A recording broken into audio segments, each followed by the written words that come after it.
신비롭고 매혹적인 얼음 세계에 오신 것을 환영합니다. 오늘 우리는 얼음 캡슐 속에 숨겨진 20개의 고대 경이로움을 공개하고 시간의 경계를 넘어서는 신비를 탐험할 것입니다. 이 얼음에 갇힌 보물들은 경이로움을 불러일으킬 뿐만 아니라 풍부한 역사와 과학적 비밀을 담고 있으며 우리가 발굴할 날을 기다리고 있습니다. 멋진 여행을 준비하고 함께 이 놀라운 것들을 탐험해 봅시다. 노르웨이의 먼 곳, 스발바르 제도의 깊은 곳에는 영원한 영구 동토와 산맥 아래 생명의 얼음 보물이 숨겨져 있습니다. 이 세계 종자 저장소는 2008년에 설립되었으며 전 세계의 농작물을 보호하여 발생할 수 있는 전 지구적인 농업재해에 대비하기 위해 만들어졌습니다.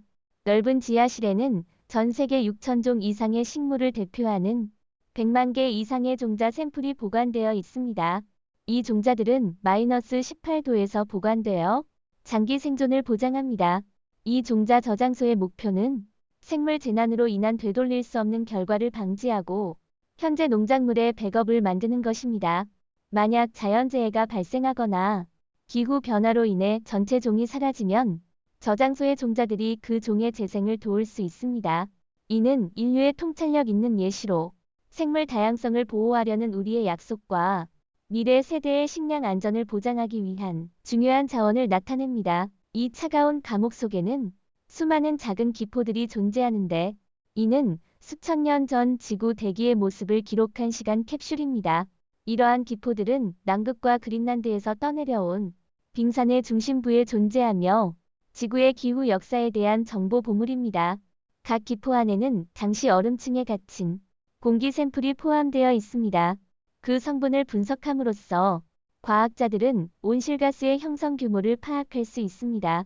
예를 들어 이산화탄소와 메탄의 양을 통해 당시 대기의 성분과 기후를 재구성할 수 있습니다. 이는 수십만 년 된 기상 보고서와 같습니다.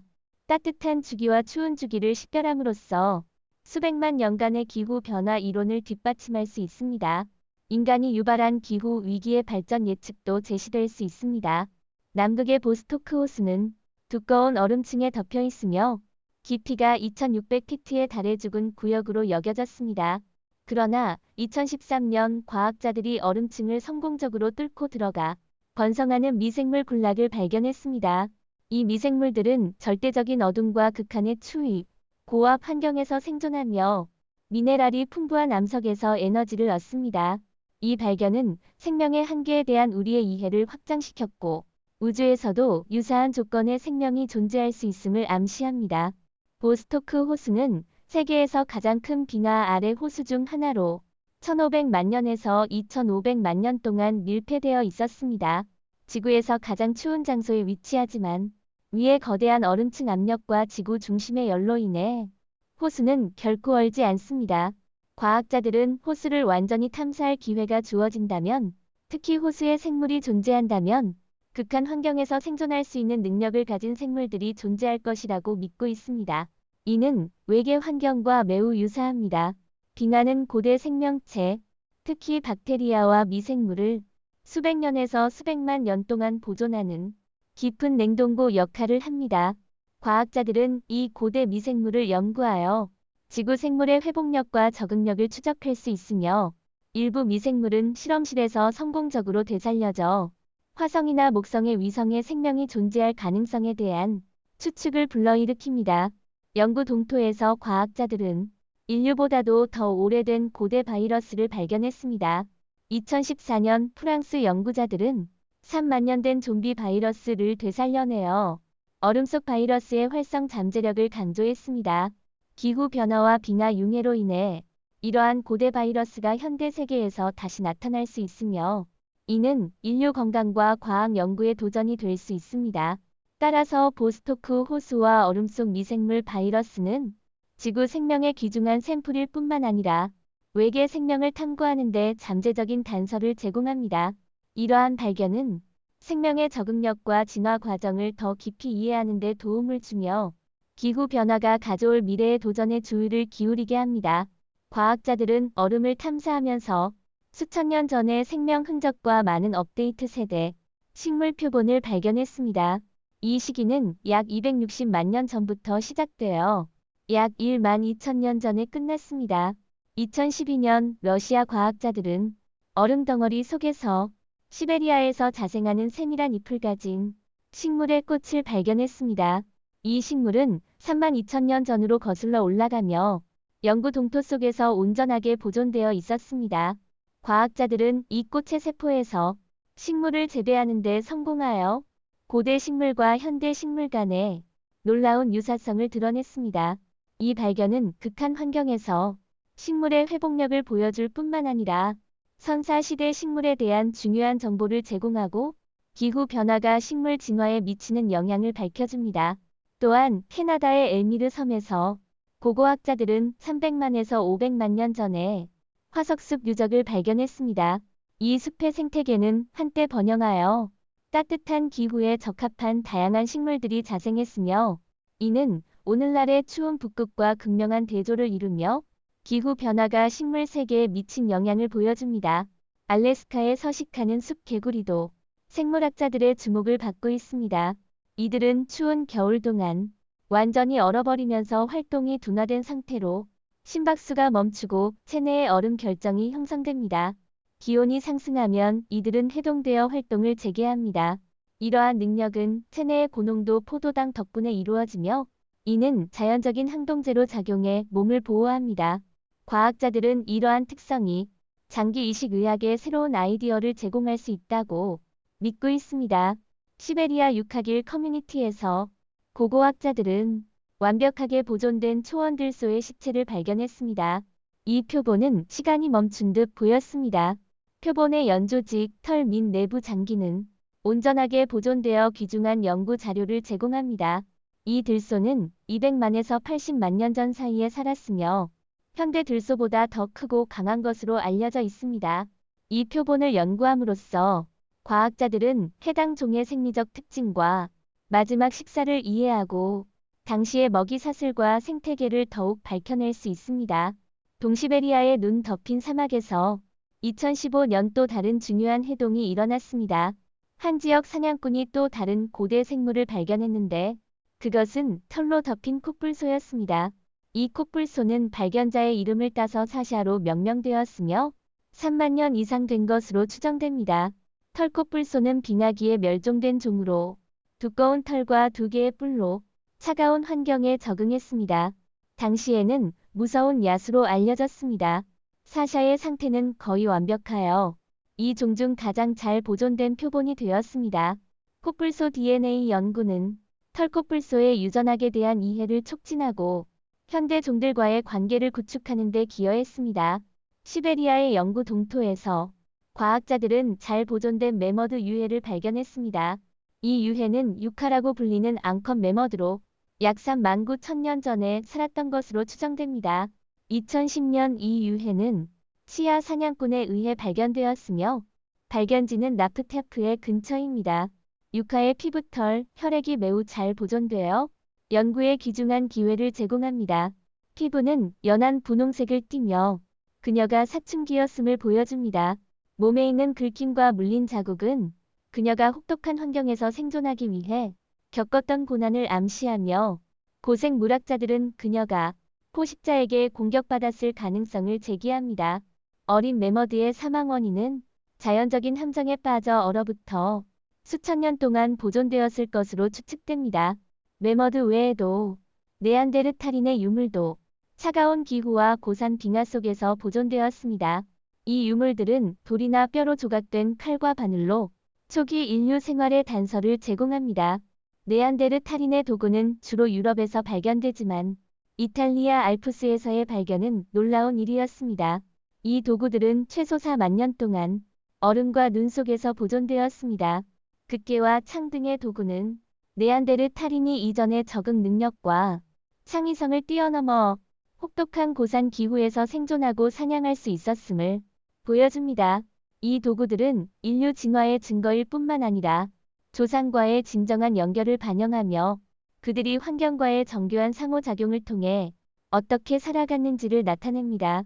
얼음 속에 봉인된 이 물품들은 네안데르탈인이 겪었던 어려운 시절을 조용히 이야기하며 그들의 강한 생존 본능을 재현합니다. 1991년 이탈리아 알프스에서 얼어붙은 인체 유해가 발견되었고, 이는 관광객들에게 예상치 못한 놀라움이었습니다. 청동기 시대에 살았던 이 개인의 유해는 약 5천년의 역사를 지니고 있으며 발견지에 따라 웨르치로 명명되었습니다. 과학자들은 이 미라에서 풍부한 선사시대 인류 생활 정보를 얻었습니다. 웨르치의 몸 의복, 도구는 매우 잘 보존되어 그의 식생활, 건강 상태, 직업, 심지어 사망 원인과 경과에 대한 이해를 가능하게 합니다.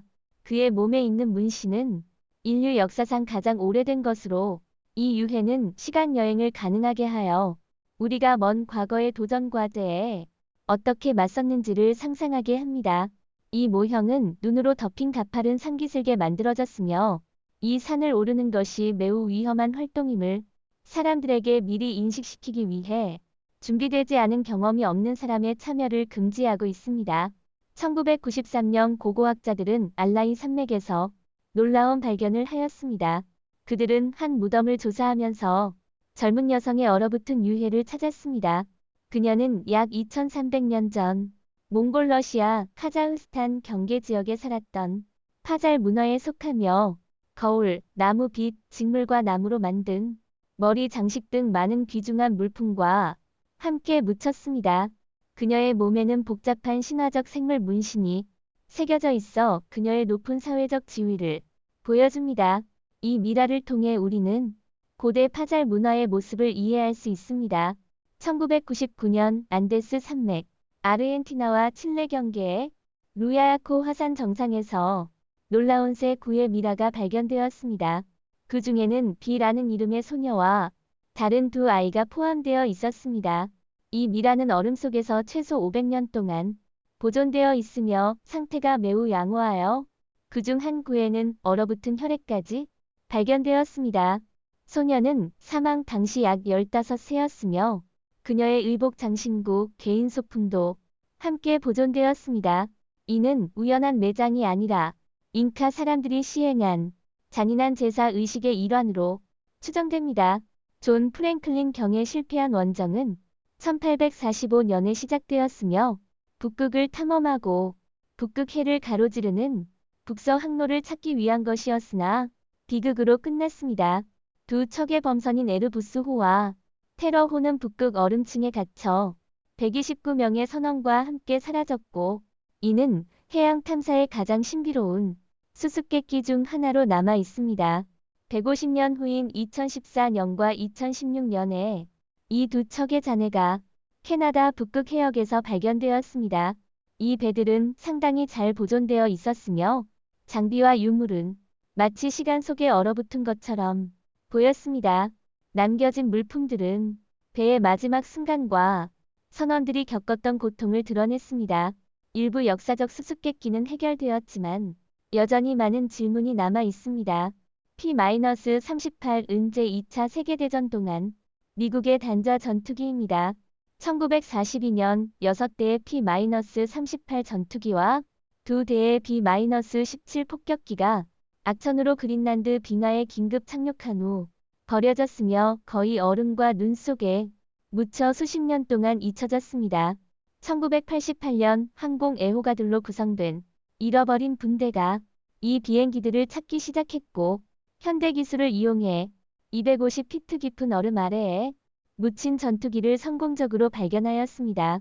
이 발견은 P-38에 대한 이해를 증진시켰을 뿐만 아니라 군사기술의 발전과 희생을 상징하며 비행기가 묻힌 이유에 대한 수수께끼는 여전히 해결되지 않은 상태입니다.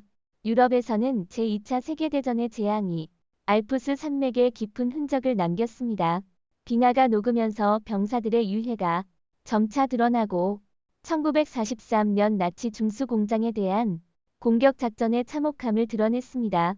열악한 자연 조건으로 인해 많은 병사들이 산에서 실종되었습니다. 지구온난화로 인해 유해가 발견되면서 역사적 어두운 면에 빛을 비추게 되었습니다. 유해와 함께 출토된 물품들, 예를 들어 편지와 시계는 이 병사들의 이야기를 더욱 인간적으로 만들어주며 그들의 희망과 두려움을 드러내고 연락이 끊어진 가족들에게 답을 제공하였습니다. 이 얼어붙은 병사들은 전쟁이 가져온 큰 희생을 일깨워줄 뿐만 아니라 전 세계에 악이 지속되는 영향을 증언합니다. 오늘 영상은 여기서 마치겠습니다. 시청해주신 모든 분들께 감사드립니다. 이 영상이 마음에 드셨다면 좋아요, 공유, 채널 구독을 잊지 마시고 저희와 함께 더 흥미로운 콘텐츠를 살펴보세요. 더 흥미로운 지식과 흥미로운 내용을 공유하려면 업데이트에 주의를 기울이십시오. 다음 영상에서도 또 뵙길 기대하겠습니다.